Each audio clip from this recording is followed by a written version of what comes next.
So we have arrived to the final figure in this wave of Infinity Ultron Marvel Legends Disney Plus by Hasbro. This is Miss Marvel Kamala Khan, and she comes with the final piece that we need to build our Infinity Ultron, which is the torso, which is the biggest piece so far. So there's a quick look at the side art. And then on the back side, we get the rest of the wave displayed alongside the Build-A-Figure. And here is the read-up on the back. Oh, I'm actually in the process of watching Miss Marvel right now. As of the recording of this video, as I'm recording this, I'm sure by the time this gets uploaded, I'm probably going to be done with the show by then. But as I'm recording this right now, I'm around episode 6 right now, and I believe there's 8, if I'm not mistaken.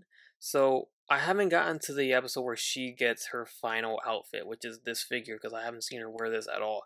So this is the first time I'm really seeing it, and first impressions, it looks pretty cool. I like the suit, but the likeness, just like Sharon Carter, I don't feel like it's 100% there.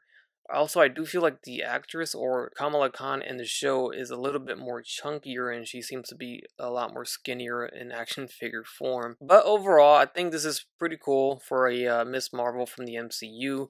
She does come with the torso of Infinity Ultron, which also comes with the cape. This is a removable cape, but the way you put it in is through these little, holes here, and there's a peg. So, pretty dope. Now we can finally build our Infinity Ultron, so stay tuned for that review. And then lastly, she comes with a pair of fists, so you can swap out the grabby hands that she comes with that doesn't grab anything because there's nothing for her to grab. There's no accessories. So that leads me to my next topic here is a missed opportunity of including some effects. They did change her power set in the show. I did see that, and it's more of a Green Lantern type of effect where she wears this thing around her wrist and it gives her the power to she doesn't stretch like she does in the comics. She's not like a Mr. Fantastic. She's not elastic, but she can technically stretch with the power effects that she conjures up. So it's a little different. I got used to it. I'm okay with it. I assumed they didn't want to conflict it with Mr. Fantastic when they introduce him in the in the Fantastic Four movie. So maybe that's why they did it. I don't know, but I'm not really a fan of changing power sets of characters that have already been established. But I must say, I do like the story behind this whole deal here, this whole bracelet. I won't spoil anything in case there's other people like me that haven't finished it yet. So here's a closer look at the face sculpt, and that looks great. No issues here. Again, the likeness is not 100%, but it still looks great. Here's the back side. We get a nice metallic paint color on the torso and pretty much the entire figure. So it's pretty dope. Going down to the legs, you can see some texturing there on the sides. Get the Converse here. Chucks. I like that they painted the laces. Look at that. They don't ever do that. So that's nice to see. Super nice to see. And then here's the back. Her head moves up a little bit. It does get hindered, of course. Every long hair character will hinder their movements because of the hair. It's hard plastic. Looking down, it would, but it really doesn't.